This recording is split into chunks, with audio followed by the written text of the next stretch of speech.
So hi, welcome to the Noise Podcast. I'm Shane. I'm Glory. And we're here with Sam. And we're asking some questions to say about his new album, There Goes the Neighborhood. So congrats on that, by the way. How do you feel about the response to it so far? Thank you. Yeah, the response has been good. It's kind of crazy. I feel like it's kind of reaching across the world. I'm seeing different places charting in different countries I've never been. So it's really exciting. That's fucking awesome. Album rocks. Yeah. Thanks, dude. Of course. So is there any meaning behind the album title or cover art? For me, when I was writing it, I was putting all these songs together. I mean, there's like the metaphorical meaning of like the neighborhood being the world, and there goes the neighborhood, because the world was kind of going to shit whenever I made this record. So I think that was part of it. But then also I was like, I wanted to make a record where it's like if somebody was moving in next door and you hear they were a music artist and you put on this record, you'd be a little worried, So like, oh, there goes the neighborhood. Like this dude's freaking crazy. So I think that was kind of some of it, just kind of metaphoric and like literal. And and the album cover really is just like just a bunch of delinquents, people on the outside, people on the fringes, and not being the typical standard bathroom sign looking, person, everybody having their own unique top, and so that was kind of part of it. All right, makes sense. Love it. So can you tell us a little bit about your writing process for this album? Yeah, I really kind of like, I love writing with a bunch of friends, so I really just invited different friends over. And we wrote each song. Each song probably started though with the title. I like to at least have like an idea of what I'm writing towards. And so even with the song "Loser," I grew up loving Beck, and I loved his "Loser" song. Like I was like, man, it would be so sick to have a song like, "I'm a loser, baby, so why don't you kill me?" And I'm like, man, what is my version of that? And I'm like, I just love that word in general. It's such like a word that carries on through the generations of decades. It's just a word that will probably live forever and have meaning forever. And so I just thought it would be cool to write a song about it. And each one was kind of like that, like reflecting on different experiences of life and just trying to figure out what was the most meaningful thing for me in that moment and just writing about it. All right. So you said you always kind of go in and you want to have like the song title, and that's like your idea for what you're going to write. Do you always stick with that song title that you wind up coming up with? Like, no, I think, I had the song "Out of My League." I actually came in with something about like, I can't remember what it was. It was like something girl. I can't remember, but it was like something like beautiful girl or some sort of funny, like, like really standard thing. And then somebody was like, because my whole idea was like, man, I can't believe I'm with this person. Like, what if we write a song about like, I can't believe I landed this person, basically. And then somebody in the room was like, like they're out of your league. And I'm like, out of my league. I'm like, that's way better than my stupid title, whatever that was. So I think it morphs. I always like to come in with an idea because collaboration allows things to morph and get better in the room, better and better ideas. And so I always like to have some sort of seed of a thought coming in. Otherwise, we're just kind of pulling from air. But if I have some kind of premeditated, like, okay, this is kind of the genre of thought I want to go towards today, I feel like songs turn out better for me. Makes sense. Mm-hmm. So what song off this album took longest to write, and which one is your personal favorite? Oh, gosh, I would probably say the longest to write. Prozac Perfect was kind of a pain in the butt to write, mostly because it was a lot of like really personal things I was pulling from. And I wanted it to be kind of wacky and wild. There are some like Weezer songs that like change keys, and then they change keys back out of that key back to the original key and do all these weird like wild musical things. And so that song has that as well. It changes, the total key changes when it goes into the guitar solo and then back out of the guitar solo. But I wanted to find a way to, like, if you're just a standard listener, you could just listen and enjoy it. But if you were like a music nerd, you could hear it and be like, oh my gosh, what the heck, what just happened to my brain? Yeah.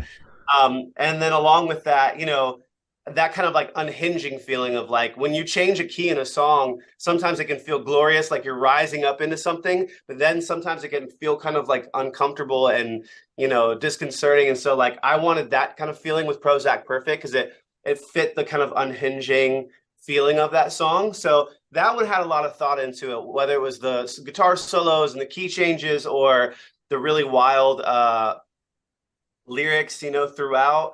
And also, I had a big battle with the people I was releasing the music with on the title being Prozac Perfect. They're like, is there anything else you can call it? Like, I just don't know if we're going to be able to like, push this song as well since it's called Prozac Perfect. And I was just like, well, that sucks. But yeah, I think that's really what I want to call it. So that was kind of the most battle and struggle. And I think it was because it was the most like revealing and vulnerable and wild and wacky song on the thing. So, all right. And your personal favorite? I think my personal favorite is Hardly in Love because I'm kind of a sucker for orchestral strings. So we had two really talented, a violinist and a cellist, and they came and played on it. And it was really, it turned the song into something really massively beautiful.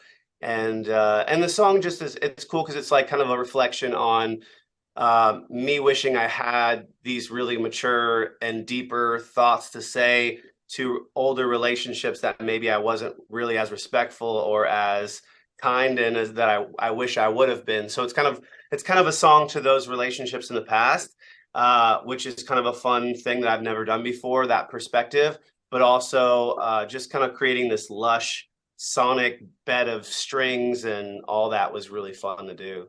It's awesome. So how'd the track list for the album come about? Did you write the opener be the opener, closer be a closer? Did you shuffle around and see what fits? What was that process like? I am definitely a little bit more scientific about the track order. Like I definitely like to listen to songs back to back. I'll hear the front and I'm like, does that sound like the opening of an album? And then I'll go to the end of each song and just see how it flows into the next song. Just the endings, like as if I was a listener who decided to listen to the album from top to bottom, what kind of experience would I get? And then, I always like to I think the heaviest, most personal track on the whole album is 33, Good Die Young. And I thought that would be a great closer just to give somebody to really something to really chew on. It's like if the album stopped playing and they had just silence, they would be able to start kind of really sifting through their thoughts on the lyrics and on the song and on their emotions while listening. And so yeah, I mean there's a lot of process that goes into it. I like to put some of my favorite like more commercial songs towards the top as well, so that way I know people are going to hear those, so yeah, it's kind of I kind of enjoy the process, but I'm not painstakingly like doing it. I force myself to get through it within a couple days, or else I will take months, and I'm just not going to do that. Yeah, and unfortunately, in this day and age, it doesn't make sense to take months on it because the amount of people that are going to hit shuffle is a majority anyway. It's so true. Yeah. It's so true. So that's my hope is that when I make a vinyl, I have that order, but it's not make or break. It's a singles world. So yeah, fair enough. True. You mentioned your process for finding the closer track, but like what qualities do you look for when kind of picking the opener? Do you just kind of have a feeling you're looking for, or is there something? I think, I feel like with that one, it was like, since the album was called There Goes the Neighborhood, I wanted a little bit of something that was ominous. I wanted something that was a little like, what the heck is this? So when you press play and you hear that kind of distorted laugh, from Prozac Perfect, it's kind of like, what am I about to get myself into? And then it pulls you in immediately with that lyric and the guitar. There's no like big intro on that song. It's literally just that crazy laugh straight into these crazy lyrics. And my hope is that it's a hook to pull people in. They press play and they're like, oh, I want to hear the rest of this. Like, what is this song going to say? What is this song going to be about? It's called Prozac Perfect. That's freaking weird, So that's kind of like my hope is to hook people. Attention spans are so low these days. Whether people are watching 15-second clips on TikTok or whatever, it's like you have about 10 to 15 seconds to hook a listener, and then hopefully once you got them, they stay to listen to the rest of it. Yeah, absolutely, yeah. So would you be able to tell us where your headspace is at while you're creating this record? Yeah, I mean, I was kind of done with doing the music that I had been doing, like the more like what they call, funny name for it, but swag rock or, cinematic or that kind of stuff. It was just like, I was just kind of not in the mood to be empowered or empowering, not in the mood to write about dark things because the world was ultra dark. Mm. I kind of just wanted to write like tongue-in-cheek lyrics and over the top like anthemic choruses. And I think everybody in that moment and even now has this like urge for nostalgia. And so my hope was to bring people back to a simpler time before all the craziness. And, you know, the early 2000s, late 90s were kind of that. And so this record was just kind of like a time capsule for me, trying to frame what was happening in the world in the 2020 to, you know, 2019 space, but with the sound of early, like, or late 90s and early 2000s. So that's kind of where my headspace was. You know, I was dealing with like mental health stuff. I was dealing with, you know, looking at different groups that I was a part of, you know, like whether it was religious groups or political groups or whatever. It just, and going like, I don't think I'm like, I call myself these things over here, but whatever's happening over here, I don't relate with this and I don't understand what they're doing. And I'm like, I think it really doesn't fit the point. So songs like Toilet Paper Money that are just wacky are really just so sarcastic and you know, I think that music and humor can be a really powerful weapon of change. And so really this record is just, you know, I wanted people to feel less alone in their crazy feelings, but also to listen and be like, oh yeah, that is kind of selfish. And well, yeah, that is kind of a weird way of thinking. Maybe I shouldn't think like that. And maybe I could be more generous. Maybe I could be more kind. Maybe I could be more considerate in my relationships. And so, you know, I think that was kind of part of it too.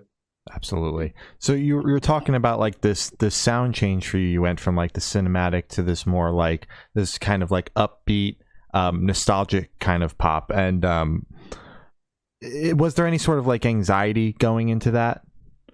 Yeah, I mean, definitely. I thought like I was kind of thinking like, oh man, what if my core base of fans like absolutely hate this?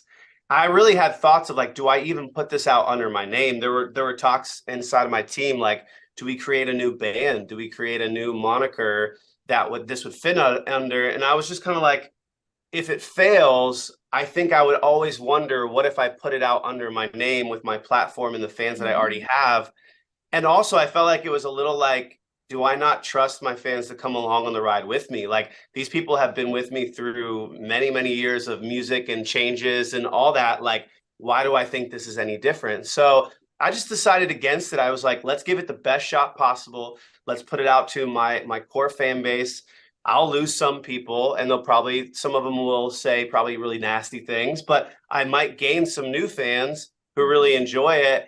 And maybe, you know, showing them the real me. Like if they don't like who I actually am, then maybe that's something that they need to kind of like deal with, you know, and think about like, maybe you don't need to follow me. Maybe you don't need to be my fan, you know? So that was kind of like, I was like, just feeling very like, okay, this is in my gut what I feel like I need to do. I don't want to hide it behind another moniker. I want to attach this to me because it feels like the most me out of any record I've put out.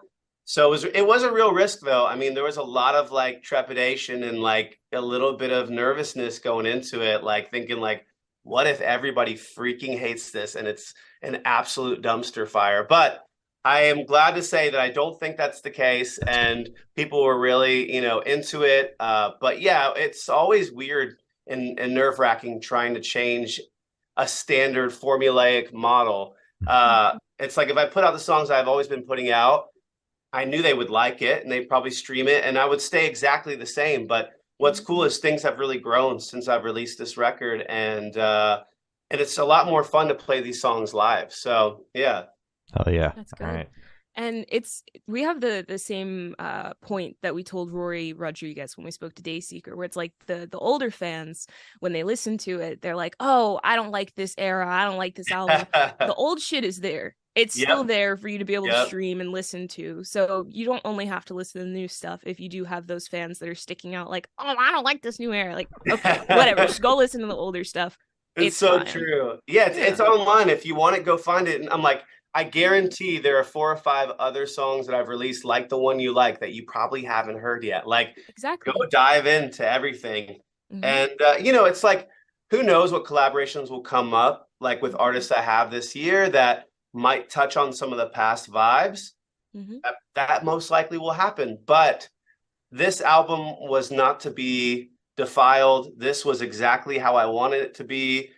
This album, I put no stops, no weird other type of vibes in between other songs, like from other projects or collaborations. I really focused on this album because I was like, I'm proud of this. I want everybody to hear this and focus on this. So it was a first for me. I'm usually pretty manic and all over the place when it comes to sounds. But last year, I was like, let's do rock, let's do this pop alternative thing, and just full on go for it. So hell yeah. So how do you recommend your fans to listen to this album for the first time? So should they do it in the car with friends, in the dark with headphones on? Is it a workout album, party album? What do you personally recommend? I guess I would say probably listening to it by themselves first, and with some headphones on in the dark, listen to the lyrics, let it take them on a little journey, and then bring it to a party and see how it flies. There are a few songs that are kind of fun and wacky, and people might be like, what did that song just say? And you'd be like, oh dude, you gotta check this out. I think though, like, there's levels to my music, there's layers, and so it's like the first layer that you get is you get the feeling of the music and the feeling of the lyric, and it's kind of surface level, but there's always a deeper meaning underneath if you just dig a little bit, and you'll find it if you want to find it. If you don't want to find it, you'll just listen and you'll get the vibe that's there. But if you want to take some serious time to really dig in, put on some headphones, close your eyes and listen, there's enough meat on the bone to really get something that you think is worth doing that. So hell yeah. Absolutely. So this one should be super, super quick. Off the top of your head, I want you to describe this album for new listeners in 3 words. No more, no less. Okay. I would say nostalgic, tongue-in-cheek. I guess that's one word, right? Is that all? Yeah. We'll hyphen it. Tongue-in-cheek, and then an anthemic. I would say anthemic. Sounds Perfect. Good. So in that same train of thought, is there a certain feeling or emotion you want listeners to have while going through the album? I hope it takes them on a roller coaster of an emotion, from everything from like internal self-discovery to,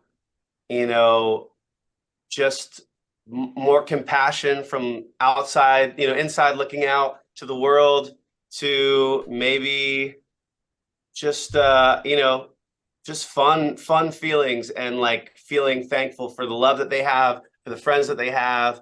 There's a lot of this kind of roller coaster of happy and sad and the bittersweet, the middle, and then you have, the wacky kind of crazy, like, am I allowed to say this on a song type things, Yeah. Can he say that? Can he talk about that? Wiping his ass with money? Like, that's weird, Yeah.